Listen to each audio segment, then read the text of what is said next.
Haciendo análisis precisamente de la justificación y los antecedentes, tenemos que, bueno, el 73% de la población mexicana de aquí, de nuestro país, padece obesidad, y de este porcentaje, el 34% es una obesidad mórbida, es decir, es una obesidad que, bueno, pues ya rebasa el índice de 40, el índice de masa corporal de 40, lo cual es una situación ya grave. Recordemos que este tipo de obesidad, pues solamente se puede tratar ya con cirugía bariátrica.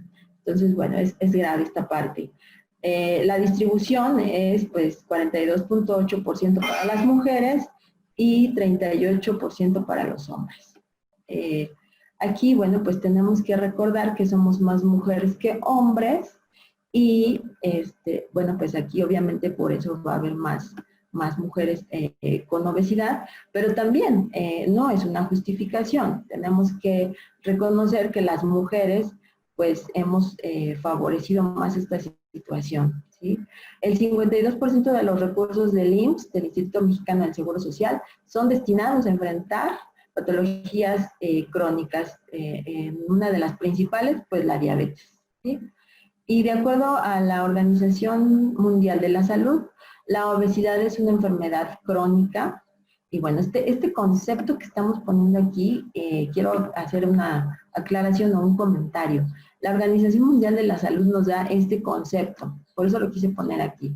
Es una enfermedad crónica caracterizada por el aumento de la grasa corporal y que se asocia a un mayor riesgo para la salud. Pero es un concepto muy simple, muy sencillo, poco profundo, diría yo. Si nosotros hacemos una revisión más extensa acerca del concepto nada más en sí mismo, pues podemos encontrar que es muchísimo más complejo que eso, ¿no?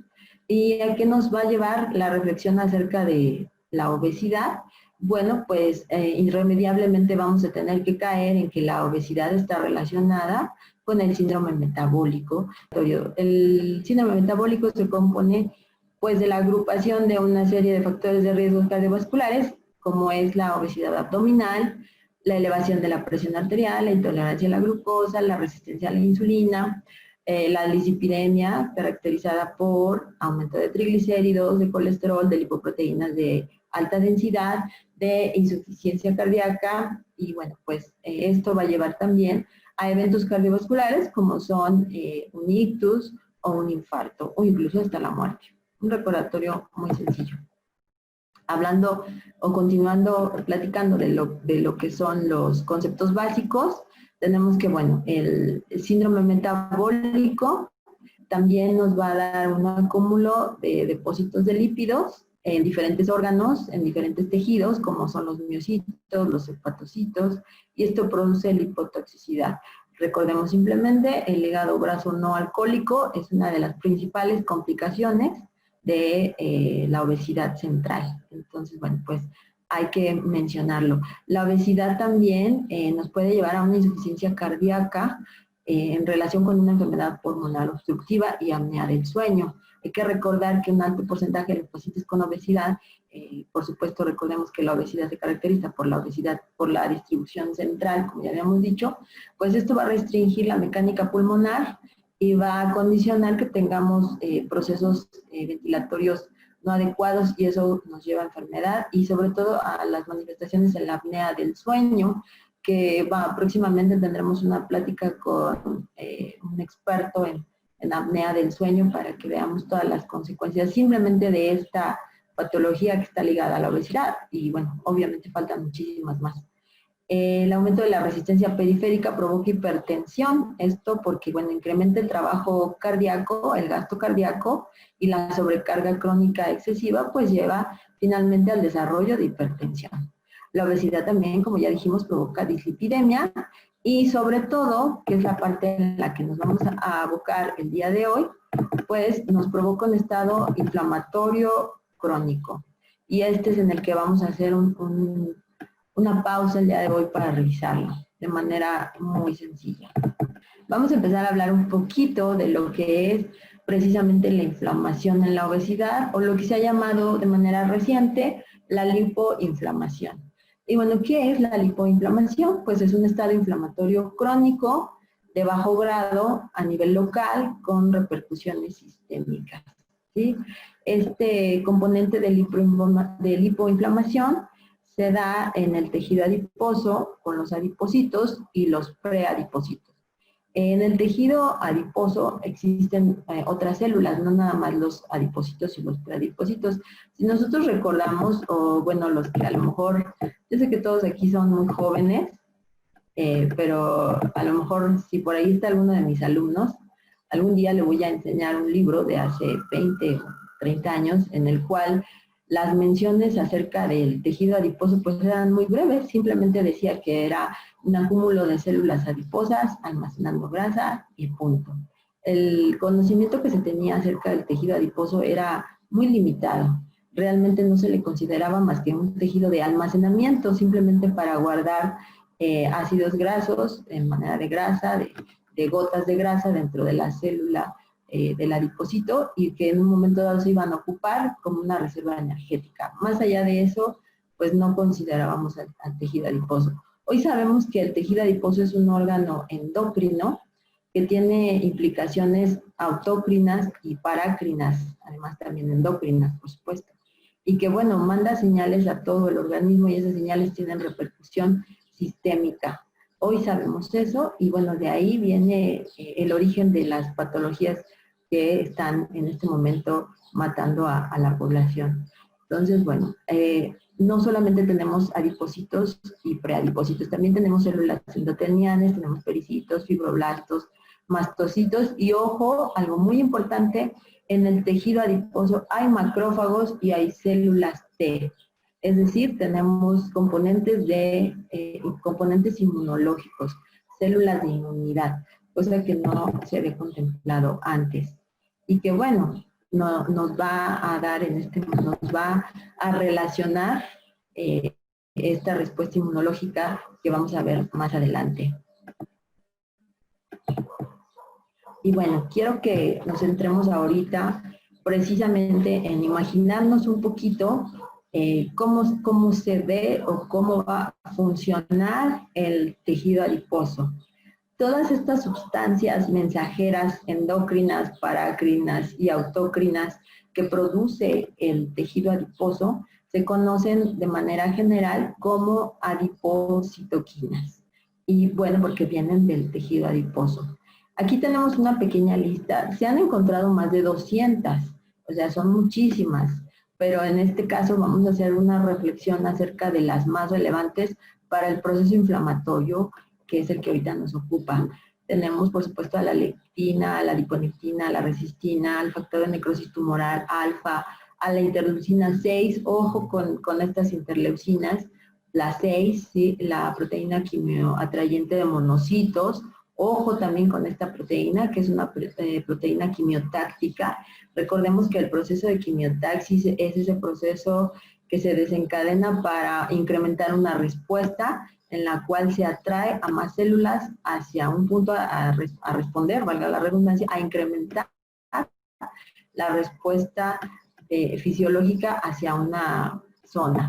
Entonces, bueno, pues estas proteínas, sobre todo que estamos aquí mencionando, la interleucina 6 y la proteína quimioatrayente de monocitos son de las dos más importantes dentro de la respuesta inflamatoria que vamos a estar revisando. Y el inhibidor activador del plasminógeno, pues también, ojo con ese, no lo pierdan de vista. Este también es muy importante para la formación o la génesis de los trombos, que como vamos a revisar más adelante en la infección por COVID-19, pues las revisiones, las necropsias que se han hecho, sobre todo en Europa, en España, en Italia, nos dicen que lo que está matando a los pacientes son trombos. Y este inhibidor del activador de plasminógeno tiene un papel central en esta patología, en esta respuesta inmunológica por COVID-19, en infección por COVID-19.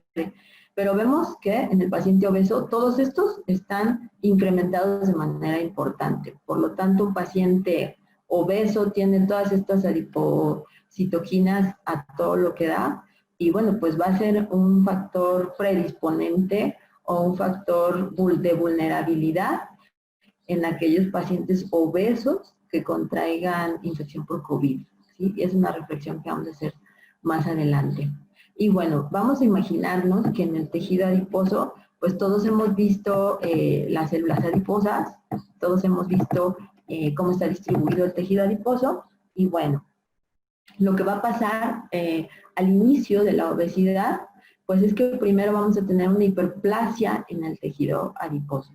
¿Qué significa esto? Que los adipocitos que tenemos en nuestro tejido adiposo van a empezar a crecer, se van a empezar a hacer más grandes a medida que se va depositando cada vez más lípidos dentro de ellos. Entonces, bueno, van creciendo de tamaño, se van haciendo grandes, grandes, grandes, grandes, grandes.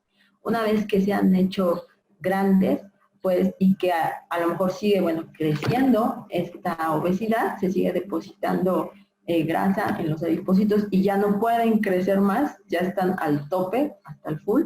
Bueno, pues entonces ahora sí, estos adipocitos se hipertrofian. Perdón, primero se hiperplasian, o sea, es decir, se forman muchos y luego ya se hipertrofian.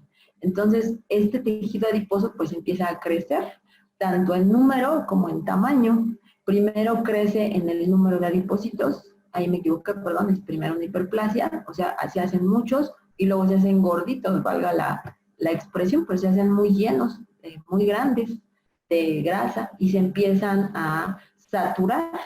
Si esta saturación continúa, es decir, el paciente sigue comiendo en exceso, sigue sin hacer ejercicio, sigue con sus malos hábitos de vida, entonces, bueno, primero se hicieron muchos adipocitos para tratar de compensar esta situación. Después, esos que ya eran muchos, se hicieron grandes, muy grandes, y aún así no pudieron compensar esta situación porque el paciente sigue engordando. Entonces, bueno, pues, ¿qué hacen? Que se empieza a distribuir esa grasa fuera del tejido adiposo, que es cuando empezamos a tener depósitos, en el ejemplo más relevante que comentábamos, el hígado graso, ¿sí? Pero a su vez, algo que pasa es que estos adipocitos que ya están saturados empiezan a activar formas inmaduras, que son los preadipocitos. Pero estos preadipocitos, como ya dijimos, son formas inmaduras. Y al ser formas inmaduras, empiezan a producir estas adiponectinas de manera importante en respuesta a esa saturación. Y además empieza a haber un proceso de hipoxia en el tejido adiposo. Es decir, como ya es un tejido muy grande, muy saturado, pues no se encuentra bien irrigado por esta misma saturación. Y entonces empieza a tener ciertas zonas de hipoxia, sobre todo hacia la periferia. Y es ahí también en la periferia donde hay más preadipocitos. Entonces, estos preadipocitos, que son formas inmaduras, que a su vez están sufriendo de hipoxia, empiezan por esa misma hipoxia a secretar adipocitoquinas y muchos de ellos mueren por la hipoxia. Y al morir, generan una respuesta inflamatoria todavía mayor de la que ya se está generando, porque empiezan ese proceso, esos adipocitos muertos generan una respuesta que a su vez se vuelve quimioatrayente, porque estos macrófagos, que ya dijimos que hay macrófagos en el tejido adiposo, estos macrófagos que ya estaban ahí en ese tejido adiposo hiperplásico e hipertrófico, pues entonces al detectar estas formas de preadipocitos muertos por hipoxia, pues llegan para limpiar la zona, para quitar esos detritos celulares, pero esa respuesta al acudir a esa zona genera que produzcan otra vez sustancias quimiotácticas, como es esta, como el quimioatrayente de monocitos, el MCP1, y esto va a generar que se lleguen más macrófagos, más leucocitos, más monocitos, y entonces la respuesta inflamatoria pues se hace mucho mayor, ¿sí? Entonces, vemos cómo se va haciendo una cadena de situaciones que van perpetuando la inflamación. Por un lado tenemos la hipoxia, ¿sí?, que genera la liberación de adipocitoquinas, pero también tenemos la liberación de formas inmaduras de adipocitos que también liberan citoquinas y que al morir también liberan citoquinas. Entonces se vuelve un círculo vicioso que se perpetúa a sí mismo. Y bueno, el paciente, imaginemos que sigue sin ningún cambio y continúa en este proceso de obesidad. Hay que tener en cuenta más adelante, vayan recordando, vayan anotando allí en algún punto o recuérdenlo, ciertos factores que son muy importantes que vamos a ver que se repiten o que se vuelven a presentar cuando hablemos de la fisiopatología por la infección de COVID-19. Uno de ellos es el que ya les había dicho, el inhibidor del plasminógeno, y el otro es la hipoxia, ¿sí? Que es un fenómeno que se ve en obesidad, pero que también vamos a tener en la infección, como vamos a ver más adelante. El incremento de macrófagos, que ya habíamos comentado que empiezan a proliferar los macrófagos. En el tejido adiposo se han identificado dos tipos de macrófagos, los M1 y los M2. Los M2 están relacionados con procesos no inflamatorios, pero los M1 se ha visto que son macrófagos que predisponen a la respuesta inflamatoria. Y precisamente en el tejido hiperplásico e hipertrófico con datos de hipoxia, como ya lo habíamos comentado antes, es donde más se han encontrado macrófagos M1. Y estos macrófagos M1 son los que más generan respuesta inflamatoria. Y entonces volvemos a lo mismo, empiezan a secretar citocinas, interleucina 6, interleucina 10, factor de necrosis tumoral alfa, interferón gamma, así como un descenso de las adipocinas antiinflamatorias, sobre todo la nipodectina. Sabemos que la adiponectina pues es por excelencia la citocina buena de la película, la que es antiinflamatoria, pero ojo, estos macrófagos pues provocan un descenso en la secreción de adiponectina. Entonces, pues ya no hay nadie que ayude, ya no hay nadie que compense este proceso y se sigue disparando de manera tremenda la respuesta inflamatoria en el paciente con obesidad. Aquí también hablábamos de la hipoxia y bueno, lo que yo les decía, ¿no? Que esto causa la muerte de las formas inmaduras, ¿sí? Y esto se vuelve pues un círculo, ¿no? La proteína quimia atrayente, como ya les había comentado, al generarse toda esta cascada, pues atrae a más macrófagos y estos macrófagos a su vez vuelven a secretar más citoquinas y trae más macrófagos y así, y se vuelve un círculo vicioso. Así que bueno, la obesidad con toda esta respuesta inmunológica exacerbada, tenemos que, como ya habíamos visto, hay interleucinas que se disparan, hay otras que se disminuyen, ¿sí? Por supuesto, esto todo tiene que ver con la resistencia periférica a la insulina. Y se ha visto también que en el paciente obeso hay resistencia periférica a la insulina, no solo por la obesidad, sino también por la respuesta inmunológica que llega a bloquear los receptores. Entonces, bueno, la misma respuesta inflamatoria genera mucho más resistencia periférica a la insulina y obviamente pues esto va a generar mayor alteración metabólica. El aumento de los macrófagos en el tejido adiposo se ha visto que puede llegar a ser hasta de un 40%. Es decir, si nosotros estudiamos todo el tejido adiposo de un paciente que tiene inflamación de bajo grado crónica severa, pues vamos a ver que hasta el 40% de sus células pueden ser macrófagos, lo cual está hablando que su respuesta inflamatoria es muy severa, pero que se va a perpetuar a sí misma. ¿Sí? Por eso es que es tan difícil a veces poder controlarlo. El 50% del factor de necrosis tumoral alfa que puede tener una persona viene del tejido adiposo. Los principales productores de factor de necrosis tumoral alfa son los macrófagos, son los reyes en la cuestión de producir factor de necrosis tumoral. Entonces es importante entender que, bueno, pues estos macrófagos al estar incrementados, pues también están produciendo una serie de citocinas que cada vez más están ayudando a que la inflamación se perpetúe, ¿sí? Y un proceso de hipoxia, que es muy importante que recuerden este mismo proceso de hipoxia, se va a repetir, como lo vamos a ver más adelante, en el COVID, pero de otra manera, por supuesto por otros mecanismos fisiopatológicos, ¿sí? Esta ya la habíamos comentado y estábamos aquí hablando de la cantidad de macrófagos que hay en el tejido adiposo y que a su vez son los grandes productores de factor de necrosis tumoral alfa y que, bueno, este factor de necrosis tumoral también es la estrella de la película en cuanto a resistencia a la insulina se refiere, ya que el factor de necrosis tumoral alfa interfiere con las señales con la señalización para la acción de la insulina. Entonces, interviene en todo lo que es la cadena de señalización y a nivel de receptor, por lo tanto, pues bueno, provoca o incrementa la resistencia periférica a la insulina, ¿sí?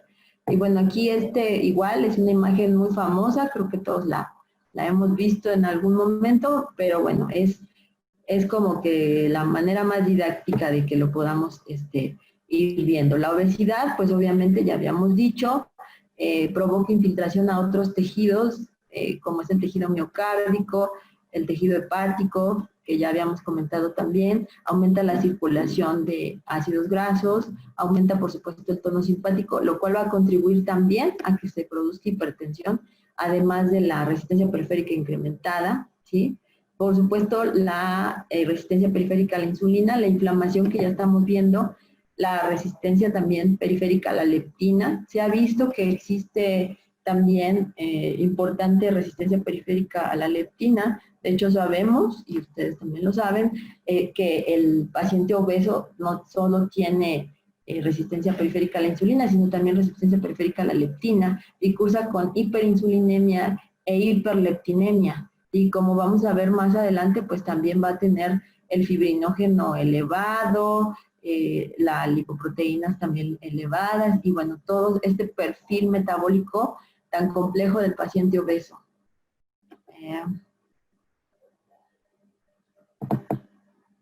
Y bueno, a grandes rasgos, este es el perfil inflamatorio del paciente con obesidad, ¿sí?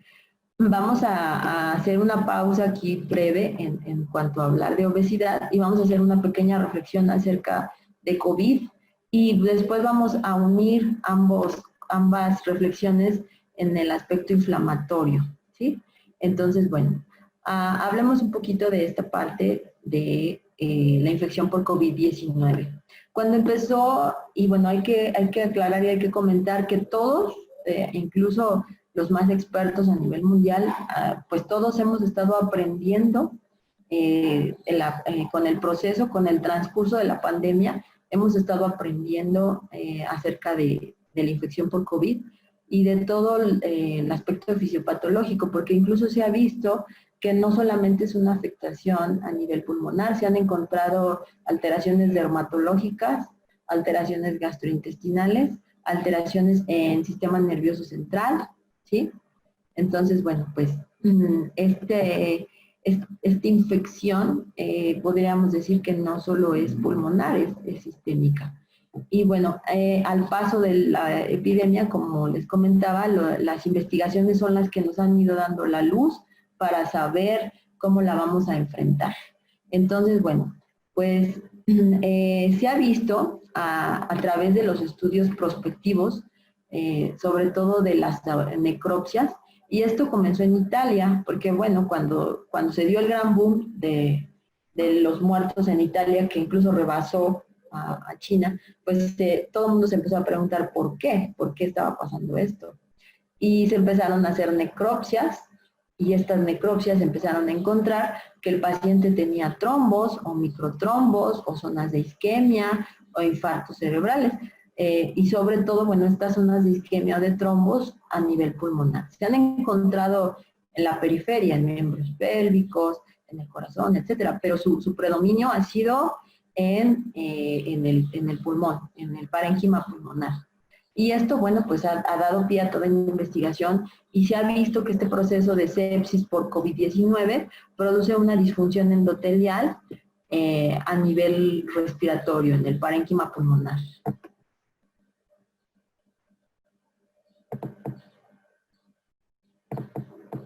Perdón.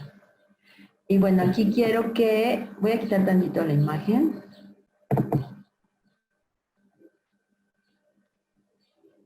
Ok.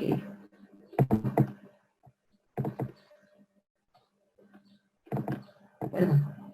Y bueno, aquí quiero que chequen bien esta imagen, porque fíjense, fue en febrero y marzo de este año cuando se empezó a llevar a cabo toda esta investigación. Y bueno, se vio lo que se está llamando como, pues, la activación macrofágica, ¿no?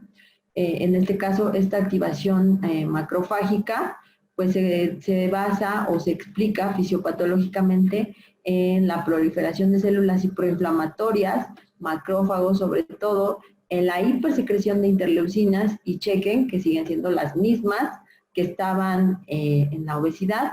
Y bueno, esto no es nuevo, por supuesto, estas son las principales interleucinas inflamatorias, la 1, la 6, el factor de necrosis tumoral alfa, etcétera. Eso no es, ahora sí que nada nuevo bajo el sol, ni es para sorprendernos que sean las mismas que están presentes en obesidad, las mismas que se manifiesten en el COVID. Pero lo que preocupa, pues, es el proceso fisiopatológico que ahorita vamos a ver, porque además, pues, siempre se ha dicho, desde que empezó esta pandemia, que el paciente con patologías previas, pues es el paciente que está mayormente predispuesto a morir por este tipo de enfermedades. Y al final hacemos un comparativo que vamos a ver en las imágenes, en el cual, bueno, pues vemos que efectivamente, ¿no? El paciente que tiene patologías previas, pues es el que más fácilmente va a sucumbir a la enfermedad, que eso no significa que sea la generalidad, por supuesto, pero sí la respuesta sistémica va a ser mucho mayor, ¿sí? Y bueno, esta imagen seguramente también ya la han visto. El COVID, la infección por COVID-19 provoca una activación de los linfocitos, y estos linfocitos, bueno, pues empiezan igual a generar una respuesta inflamatoria severa y produce la activación, la hiperactivación de macrófagos. Y aquí, esta es la parte importante, se ha dividido, o sea, académicamente se ha esquematizado la respuesta.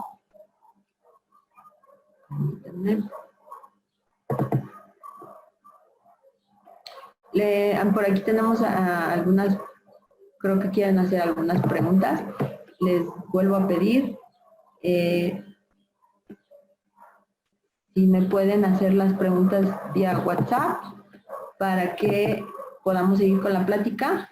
Si quieren, váyanlas anotando y vía WhatsApp me mandan las preguntas y al final las contestamos, ¿sí? Para que podamos hacer un poquito más fluida la plática. Y bueno, les comentaba que esta respuesta inmunológica se ha dividido o se ha visto en dos ramas principales. En la parte inmunológica se ha visto que pues hay una liberación excesiva de interleucina 1 y 6, que son las que principalmente provocan la fiebre en el paciente con COVID, ¿sí? Que es uno de los principales síntomas o uno de los síntomas cardinales, la fiebre mayor de 39 grados, es desencadenada por estas dos interleucinas. Igual que el proceso de tos, la tos con la que empieza de manera muy temprana el paciente con COVID, que es una tos seca, se desencadena por la respuesta que tiene el alveolo hacia la infección. Cuando el virus llega al alveolo pulmonar, empieza exactamente a eso, a generar una respuesta inflamatoria, como vamos a ver más adelante, por macrófagos, que esto produce una secreción exagerada, una respuesta secretoria exagerada que llena el alveolo, ¿sí? Hay hiperfluidos en el alveolo y esto es lo que genera la tos. Entonces, todos los síntomas que va a empezar a tener el paciente con COVID se explican a partir de esta fisiopatología. Y bueno, se ha visto que hay una hipersecreción de ferritina y este se toma como un marcador actualmente para valorar el curso de la enfermedad. Y por otro lado tenemos el aspecto trombótico. Vamos a ver que los pacientes con COVID desarrollan una coagulación intravascular diseminada, pero en su fase trombótica. Ellos no llegan a sangrar, pero esta alteración coagulatoria se manifiesta más como trombos. Y aquí viene lo que les comentaba, el activador del plasminógeno está alterada y esto provoca que haya una gran fibrinolisis, es decir, hay una destrucción exagerada de fibrinógeno. Si recordamos un poquito la fisiología, recordaremos que la plasmina es quien destruye o quien degrada al fibrinógeno, que es el factor 1 de la coagulación, y que, bueno, pues el fibrinógeno es uno de los protagonistas más importantes en todo lo que es el factor, la coagulación, el proceso de coagulación. Entonces, bueno, el factor 1, que es el fibrinógeno, es el que permite que haya una unión entre las plaquetas para formar el trombo, es quien también actúa activa la vía de la coagulación, la cascada de la coagulación en su vía extrínseca, y es también el que favorece que se forme el trombo cuando hay un sangrado de manera normal. De manera fisiológica, cuando se tiene que degradar ese trombo, pues es la plasmina quien destruye al fibrinógeno. Y lo que queda, o el residuo de ese fibrinógeno, es el dímero D. El dímero D es el residuo del plasminógeno. El dímero D se encuentra muy elevado en los pacientes con COVID. De hecho, es el marcador que en este momento se toma como guía para tomar la decisión de anticoagular o no a un paciente de manera, dijéramos, más severa. Ahorita por protocolo, y los artículos así lo dicen, que a todos los pacientes con COVID que requieren hospitalización, se les está poniendo heparina como protocolo, como profilaxis, ya es parte del manejo, heparina de bajo peso molecular, ¿sí? Pero la guía lo que nos dice cómo vamos a llevar esa anticoagulación, pues es el dímero D, que puede llegar a estar tan elevado como 1500 o 2000 en pacientes con COVID. Recordemos que es un reactante de fase aguda, el fibrinógeno es un reactante de fase aguda, pero en este caso el dímero D es quien le va a ir diciendo al médico encargado de cómo debe llevar esa coagulación. Y si se incrementa, pues en ese momento debemos de,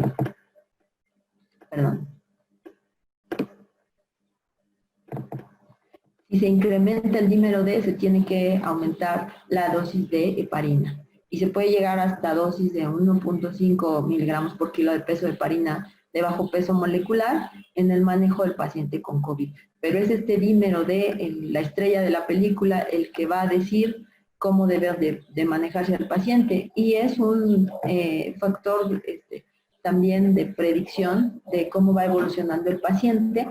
Y también, pues como les decía, está relacionado con el aspecto trombótico. Por supuesto, a mayor cantidad de dímero, pues el riesgo de trombosis para el paciente es mayor.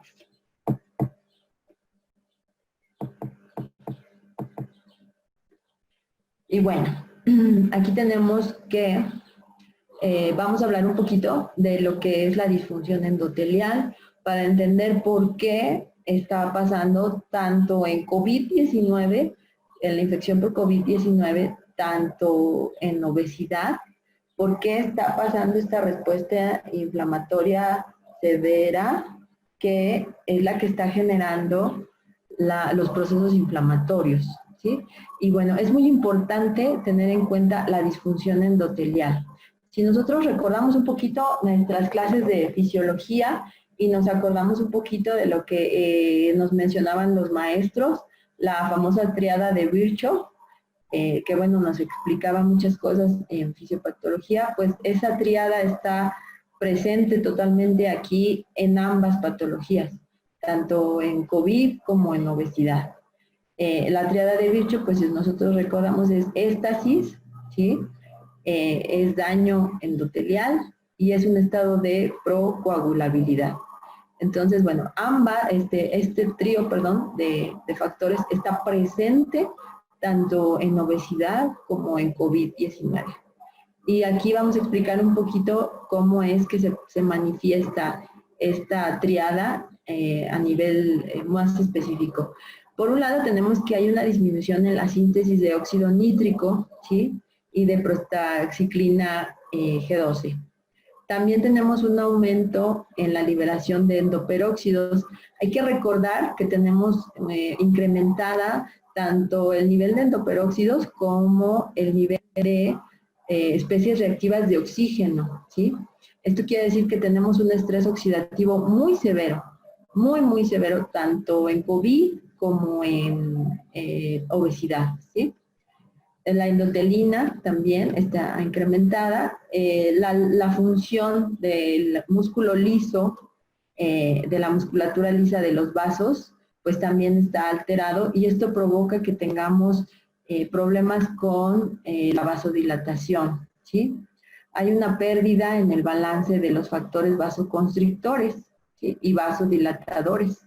Están incrementados los vasoconstrictores y están disminuidos los vasodilatadores. Entonces, bueno, pues está predominando el aspecto vasoconstrictor, ¿sí? Volvemos a mencionar el TNF-alfa, que está incrementando la resistencia a la insulina, la respuesta por monocitos, las interleucinas que están incrementadas. Entonces, todo esto en su conjunto es lo que va a provocar que haya un daño en el endotelio. Y este daño endotelial es el que va a favorecer que exista un estado de procoagulabilidad y que se empiecen a formar trombos. Recordamos que cuando la célula endotelial se daña, cuando la célula endotelial sufre o percibe o tiene receptores donde está registrando que hay un daño, inmediatamente se desencadena la cascada de la coagulación. Y bueno, esto va a favorecer que se formen trombos. Aquí tenemos otra vez el factor inhibidor del activador del plasminógeno 1, el PAI-1, que bueno, aquí quiero hacer esta mención. Este está en sujetos obesos, está incrementado. De hecho, un obeso forma coágulos más densos, más pesados, por así decirlo, y son coágulos que, bueno, pues tienen niveles más altos de PAI. Y también hay que mencionar que, bueno, tanto el fibrinógeno como la fibrina son los principales determinantes de la viscosidad de la sangre. Y la viscosidad de la sangre, pues, va en relación directa con el estado de hipercoagulabilidad que forma parte de la tríada que ya comentamos. Entonces, si hacemos igual una reflexión, vamos a ver que, bueno, de la tríada de Virchow, aquí ya completamos, pues, los tres. Pero este estado de hipercoagulabilidad está presente incluso desde antes de que la persona pueda tener infección por COVID. Si es una persona obesa, que de por sí ya tiene mayor estado de hipercoagulabilidad, tiene niveles y tiempos prolongados de coagulación, tiene niveles más altos del PAI y a su vez pues tiene éstasis y una predisposición a formar trombos y esta persona se infecta de COVID, pues su respuesta definitivamente va a ser mala, ¿sí? Su defensa no va a ser muy buena. Y eso ha influido en la gran mortandad que se ha visto. Y lo vamos como les decía, a comentar al final, ¿sí? Y bueno, pues todo esto también tiene que ver con la activación plaquetaria. Recuerden que las plaquetas pues se tienen que activar y una de las maneras de activar plaquetas precisamente es eso, a través del fibrinógeno. Las plaquetas tienen receptores para diferentes moléculas, tienen receptores para citoquinas porque son factores quimioatrayentes. Recuerden que cuando si hay un sangrado, pues se hace liberación de plaquetas y esas plaquetas tienen a su vez la capacidad por procesos de quimiotaxis de llamar a más plaquetas, de llamar a macrófagos, de llamar a leucocitos o monocitos porque tienen receptores para estos factores quimiotácticos. Entonces, una vez que se han activado las plaquetas, pues ellas empiezan a generar una cascada, a su vez atrayendo más plaquetas y esto va a hacer que se formen trombos. Y en el caso de la infección por COVID y también en el paciente obeso, ambos tienen activado el sistema plaquetario.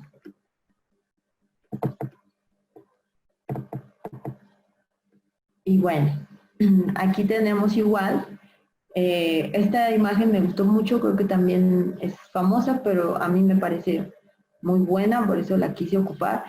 Y bueno, aquí tenemos que existen ya desde antes condiciones predisponentes para cualquier tipo de enfermedad. No mencionemos solamente COVID, son factores que nos predisponen en sí para el daño endotelial y para el daño sistémico, ¿no? La hipertensión arterial, la diabetes, los hábitos de vida como el hábito de fumar, etcétera. Todo esto va a generar estrés oxidativo y el estrés oxidativo finalmente termina siendo disfunción endotelial y alteraciones en el músculo liso. La liberación de factores, perdón, un minutito. Aquí hay una persona que quiere. Ok. Aquí, en esta parte de estrés oxidativo, debemos recordar que la liberación de factores de lo que llamamos especies reactivas de oxígeno también causa daño en el endotelio. Las especies reactivas de oxígeno causan daño también endotelial. Perforan o dañan la unión entre las células endoteliales. Y al propiciar esta permeabilidad incrementada en el tejido endotelial, eso hace que a su vez también se activen las plaquetas que van circulando y esa separación entre las células del endotelio, a su vez también, además de que activa al fibrinógeno y a las plaquetas, también va a activar a la cascada de la coagulación. Entonces es todavía una respuesta más exacerbada, porque el puro estrés oxidativo por sí mismo ya está causando daño endotelial, más todo el que ya existía antes. Y bueno, esto se suma a la gran respuesta inflamatoria que tenemos en ambos casos. Y bueno, pues el óxido nítrico disminuido, la angiotensina elevada, etcétera. Y entonces, bueno, pues vemos que tenemos catecolaminas. Al disminuir el óxido nítrico, pues las catecolaminas están incrementadas y esto va a provocar todavía más vasoconstricción. Entonces, si tenemos un vaso sanguíneo, una arteria, que se está tapando porque se está formando un trombo a partir de plaquetas y de fibrinógeno activado por el daño endotelial, secundario a todas estas patologías, a todos estos factores que ya estamos revisando.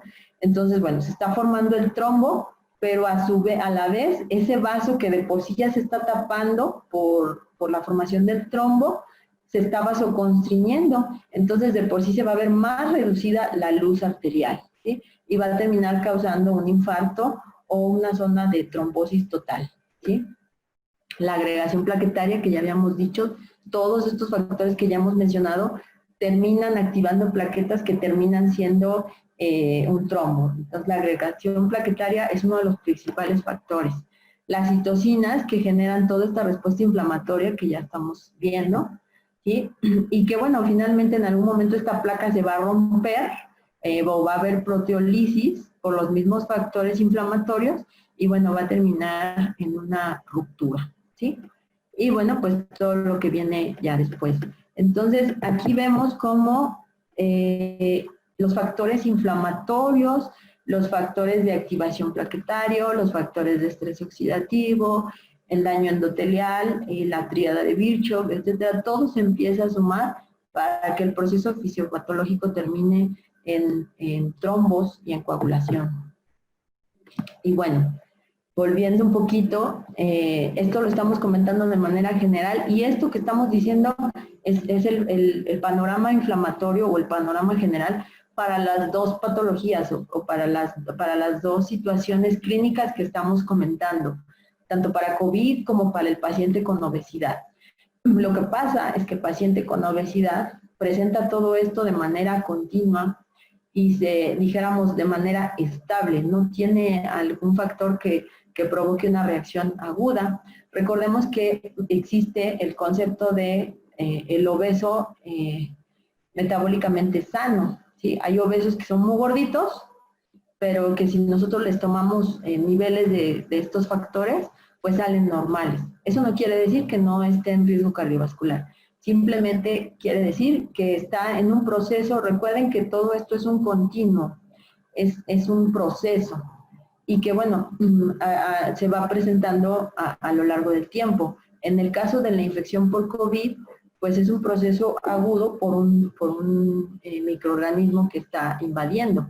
Pero, y ese proceso que en el obeso lleva años, o que en el obeso se desarrolla a lo largo del tiempo, en el paciente con COVID, pues se desarrolla en horas o en días, pero es el mismo proceso fisiopatológico. pero en el obeso, pues bueno, va avanzando. Y finalmente ese continuo va a ir avanzando hasta que se va a llegar a manifestar igual que el que tiene síntomas, ¿sí? Y, ¿ok? Hablando, regresando un poquito a la parte de COVID-19, pues bueno, retomemos un poquito y vemos que el virus llega, ¿sí?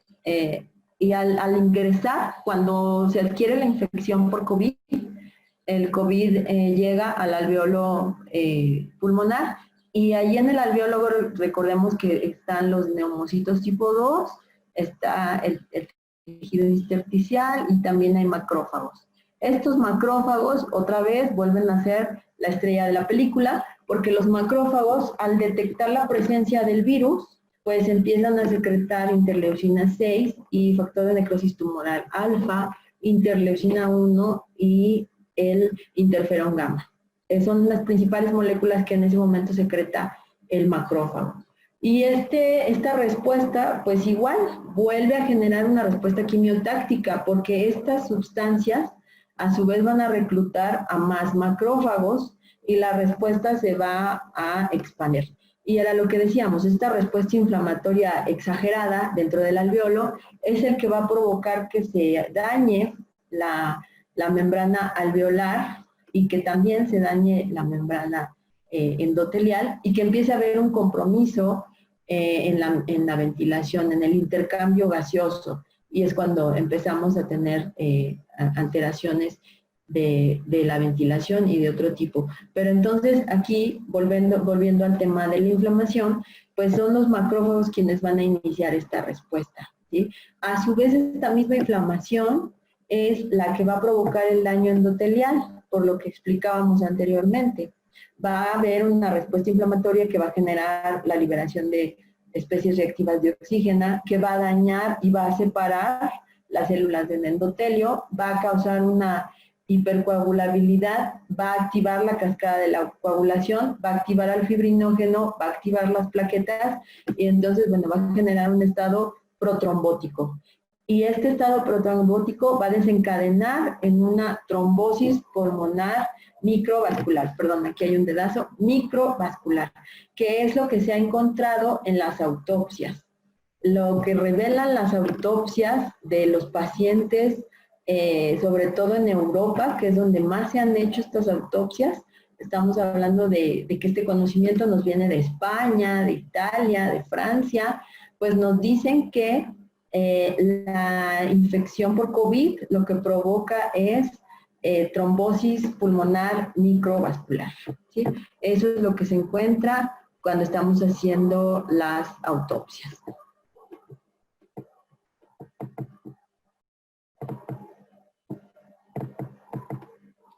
Y bueno, continuando con esta parte, pues volvemos a lo mismo, el fibrinógeno, lo que ya habíamos comentado, esta respuesta protrombótica, o lo que habíamos dicho en la lámina anterior, el sistema de activación plaquetaria, o lo que se ha llamado ahorita la respuesta inmunotrombótica a la infección por COVID, RITAC, si ustedes lo buscan así, y ahorita hay artículos que así lo marcan, que dicen que, bueno, lo abrevian así como RITAC, es respuesta inmunotrombótica a infección por COVID.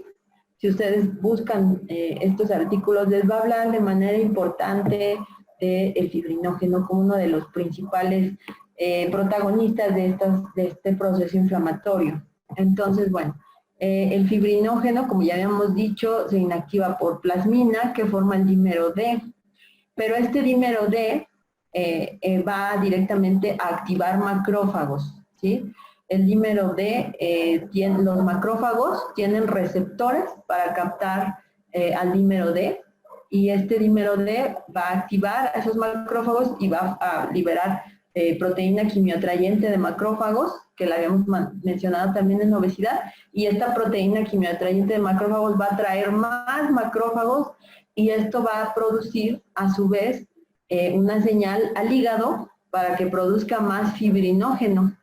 Y al producir más fibrinógeno, pues obviamente la plasmina va a decir, ah, pues aquí estoy lista para cuando llegue, y va a degradar ese fibrinógeno, va a producir más dímero D, y el dímero D otra vez se va a unir a los macrófagos y va a producir más respuesta inflamatoria y vuelve a ser, es un círculo. Estos macrófagos, dentro de las muchas proteínas quimiotácticas que libera, también manda una señal hacia el hígado para que el hígado, que es el que produce fibrinógeno, produzca todavía más fibrinógeno y entonces otra vez se vuelve a repetir, se vuelve a perpetuar este proceso patológico.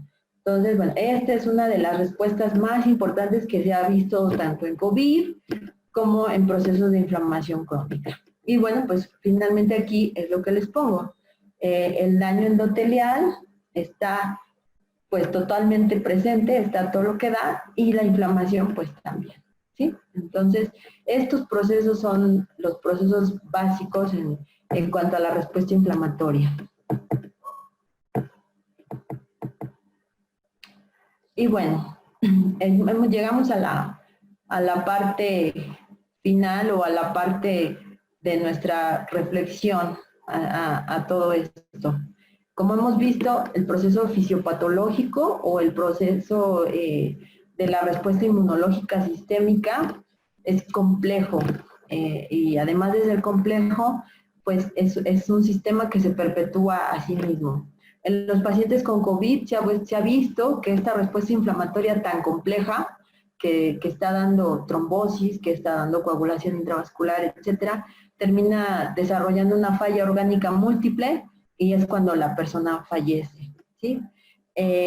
Pero bueno, más allá de que entendemos el proceso de fisiopatología que está causando la muerte de las personas, yo les decía al inicio de la plática que yo quería hacer una reflexión hacia nuestra conciencia un poquito más allá de esto.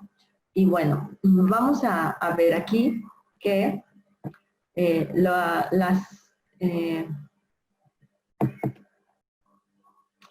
las primeras causas de muerte, vamos a analizar un poquito